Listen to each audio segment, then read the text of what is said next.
Alright, what's good y'all? Soul here, and welcome back to my story mode. Now, just know, this is not me trying to hate or make anybody in particular upset about enjoying or being excited about any particular thing when it comes to Pokemon, especially anything relating to the TCG, something that I don't really involve myself with all that much. Growing up, I became a Pokemon fan because of the video games. Yes, I like the merch every now and again. Yes, I like the anime every now and again.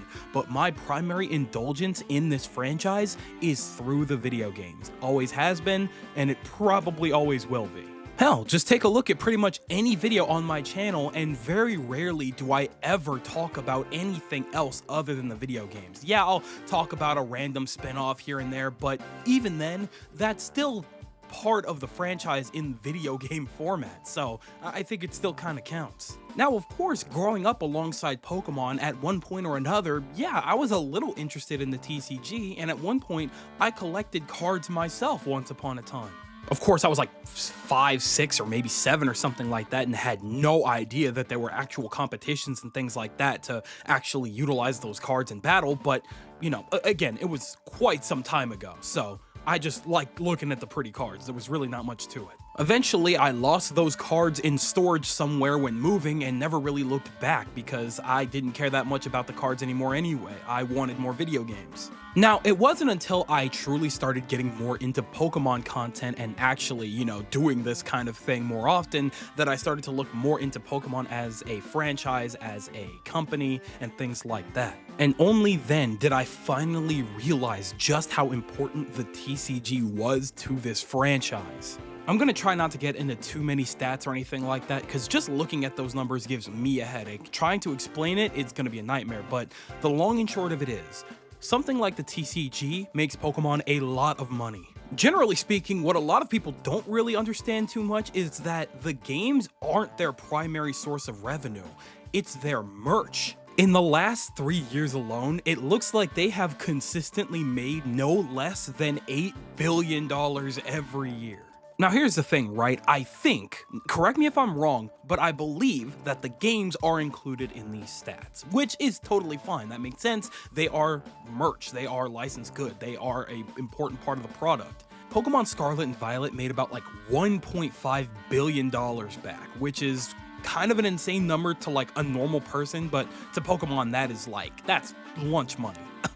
That's a flight for lunch. But then you look at something like the TCG and then you realize that that in of itself is almost making as much as the games are. Last year on its own, the TCG made about 157 mil. Now by itself, that's kinda close, but not that close, right? But then you tack it on with the year beforehand, and it definitely almost damn near stomps out Pokemon Scarlet and Violet. Cause that's the thing about the TCG, is that it is always going to be consistently making money as long as it exists. It's been around forever now, and it's going to be around forever. And as long as it's there, it's going to generate money forever. So that's definitely something very interesting. Something like the TCG is able to generate an easy billion throughout the course of a year, while consistently introducing a couple of new things here, while also selling a lot of their old stuff.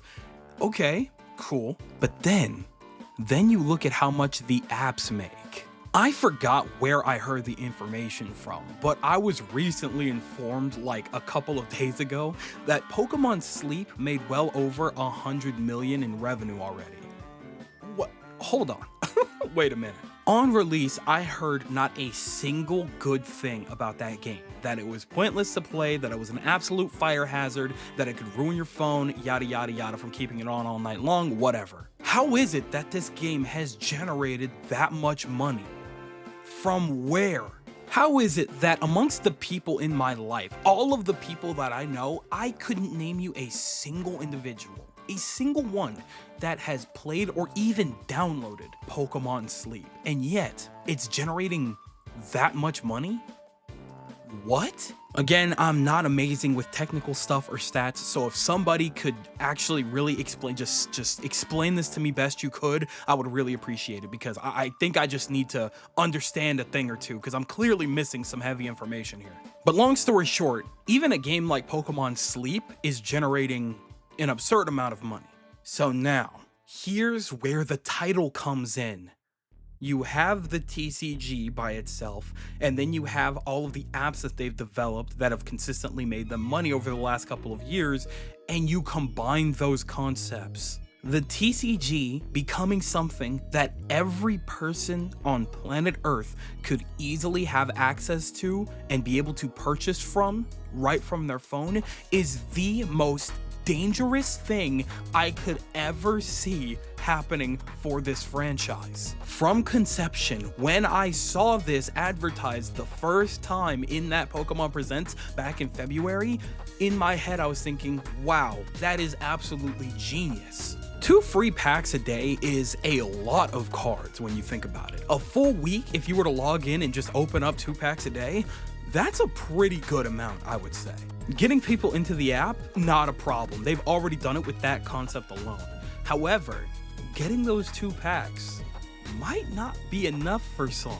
And that, my friends, is where the danger starts, because instead of going out and hunting for Pokemon cards and things like that at your local Target or Walmart or wherever you get your Pokemon cards, you could get them right there from your phone, wherever you are, at any point in time, and get as many as you want. I mean, maybe there's a good chance that they'll limit how many packs you can buy a day, but at the same time, it's not gonna be a very hefty limit when all you have to do is wait 24 hours and purchase another couple of packs. And if you're a YouTuber or a streamer that does this kind of thing for a living, because a lot of people do this for content, you're set, man. you're gonna be set for content forever with this one, bruh.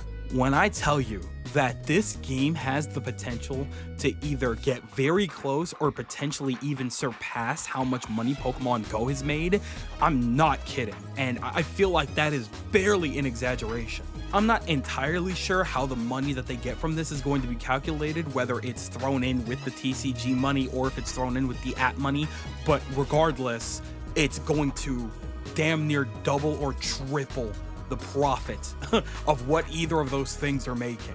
And the reason that that is a terrifying thought is because of how heavily that can very obviously affect the mainline games as well as the spin-offs. So for the Switch era, right, we did just talk about this recently. We did get a solid handful of spin-off games for Pokemon. For a while, things were looking okay. We got Pokken Tournament DX ported from the Wii U, and then a couple of years later, we finally got Mystery Dungeon DX, and then not too far long after that, we got new Pokemon Snap. But then you notice there's a solid couple year gap in between real spin-off games. I don't really count Pokemon Unite because that's a revenue generator. That's not the kind of spin-off game that I'm looking for. But after Pokemon Snap in like mid-2021, we didn't see another real spin-off game until the end of 2023. Which was Return of Detective Pikachu, which did not sell well or review well by any means. Now, of course, I have voiced my opinion and concern for the spin-off games multitudes of times by now, but one of my concerns stems from the fact, just the pure objective standpoint, that in reality, they don't really benefit from making spin-off games. Video games in general will always have some form of a time limit and will eventually stop making money. Obviously, in this case, I'm not talking about something like Pokemon Unite or any of the apps. Those are apps. Those are completely different. Now, let's look at it this way, right? For example, let's say that they were to lock in on a Pokken Tournament 2. Based on the previous game, it's at least guaranteed to sell well over about 1 million or so copies, which is cool, that's fine. Correct me if my math is wrong, but that's at least a guaranteed 60 mil in their pocket. That's awesome, that's great. They've probably already well over made back all of the money that they would have put into that game. Of course though, you'd have to consider the costs of what it would take to make DLC, how much they would make back from that, and things like that. There's a lot of different things to calculate, but long story short, it'll make at least a good like solid 100 mil plus. I don't think that that's too crazy. And then you compare it to literally any of the apps that have come out for Pokemon over the years. Not only will those games have well over generated whatever that game might have made, but it probably cost less for them to make, and it's going to make them more money for much longer. So, as a business decision, when you hold all of the money, are you going to invest in a spin-off game that's eventually going to stop making that kind of revenue, or are you going to invest in the app, which is going to be around for as long as you need it to and generate well over whatever money you would have invested into it and generate well over whatever that spin-off game, that traditional spin-off game, would have made you. And be so honest with yourself, because if we're looking long term, that app is going to make you so much more in the long run. And that's the thing, right? We're not even talking about the big players when it comes to the apps, because Pokemon Sleep, not even close. Pokemon Go, as of like the first half of 2024, made something around $361 million in just 2024 alone. And we are years after the prime of Pokemon Go. This is its lowest year. And if Pokemon Go is still making that much money in its weakest year, imagine the TCG app in its prime sometime after this month. Oh my God. I can't do it, bro. I'm telling you right now, somebody pitched the idea to turn the TCG into an app, and Pokemon Company, the heads up there, the big dogs, saw dollar signs. They gave that man a raise. They gave that man a puppy, a new car. Oh my goodness. That dude is sailing right now, because that game, when it releases, is going to make stupid money. Buku money that the average person, you and I, will never see in a billion lifetimes. It's ridiculous, man. Now, I'm not as worried for the mainline games, because those still make an absurd amount of money, even if those games still have like a lifeline on the revenue that they're going to give the Pokemon Company. But over time, it's been more than very obvious that the money that they make from everything else outside of the games make it so the games don't feel as like AAA as they could be. Like, yeah, they spend a lot of money on these games to be made and things like that, but obviously they're not too worried about the quality or the quantity, because A, they're gonna make that money back anyway regardless, and B, even if they don't make the money back from the game itself, they're gonna make that money back from other sources. Which is why it's very easy for them to look at the state of a game, no matter what it looks like after a year or two of development, and be like, good enough, put that sucker out. Scary, man, very, very scary. Which is why I pray to the heavens that Pokemon Legends EA breaks that cycle, because if this game looks good, feels good, and just is overall AAA quality, we can finally make them see the benefit of actually making high quality games. But I'm not gonna sit here and hold my breath banking on the possibility that Legends EA might do that, especially when something like the TCG app is pretty much looming upon us within the next month. And it's unfortunate to look at it that way, but yeah, that app is probably gonna cause some very long-term problems, but I guess we'll play it by ear. Long story short, I'm absolutely gonna check that app out. I'm definitely gonna try it. I'll keep it for a while, download my 2 packs a day or whatever, and then inevitably forget about it after a long period, because the TCG just does not interest me like that. I mean, it's cool, it's awesome that it's got a competitive scene, a very active competitive scene, and it's cool that it brings people together and things like that. I appreciate what the TCG has done, but it's just not my cup of tea. It's just not what I'm looking for, you know? And so, while the app is not something I personally see myself investing that much time and money into, it's definitely going to be one of those things that millions upon billions of others will absolutely lock the hell in on. And that's going to be a crazy time to watch. But you know what? I don't know.